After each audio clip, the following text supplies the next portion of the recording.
Assalamualaikum warahmatullahi wabarakatuh. Nih di depan saya ini saudara-saudaraku ada bibit porang. Dari spora kemarin aku beli 5 pikul 80 kilo. Di sini aku sebetulnya bukan mau membicarakan masalah spora porang, tapi aku ingin membahas isu yang bilangnya nanam porang biayanya mahal. Ya. Tapi kalau menurut saya porang itu biayanya murah. Yang mahal itu adalah ilmunya. Ilmu menanam porang yang bisa jadi sukses itulah yang mahal. Kenapa kok saya bilang seperti itu? Kalau bagi orang bisnis nggak ada kata-kata modal banyak asalkan untungnya banyak. Dan nggak ada modal itu sedikit kalau untungnya itu sedikit. Contoh begini, kita sebagai pengusaha yang kita pakai kan bukan uang kita sendiri. Pasti kita pakai uang bank, ya toh. Kalau selama kita ini pengusaha ini bisa menutupi bank dan bisa menghasilkan, itu berarti seberapapun modal kita berarti modal itu nggak banyak. Kenapa? Karena kita bisa membayar hutang dan kita bisa untung. Jadi ini namanya modalnya sedikit. Karena itu bukan modal kita.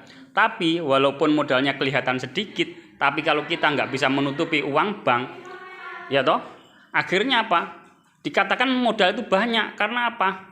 Aset atau jaminan kita pasti disita oleh bank.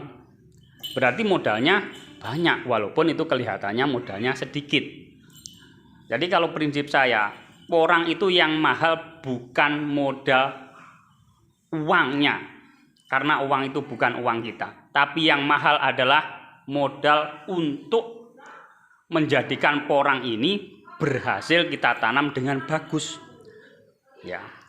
Kalau kita bisa nanam dengan bagus, menghasilkan 1 tahun bisa menghasilkan 100% keuntungan yang seperti yang kita modalkan, itu namanya sukses dan itulah yang modal mahal. Jadi kita harus berprinsip apa? Porang yang mahal adalah ilmunya. Lalu di tempat kita yang ramai adalah sawit.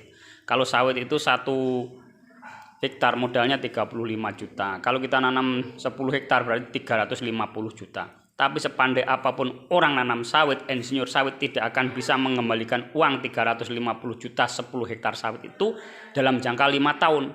Dia bisa kembali 8 tahun sampai 10 tahun baru bisa mengembalikan. Tapi kalau porang, kalau kita nanam dengan bagus, sistem kita benar, 1 tahun kita bisa mengembalikan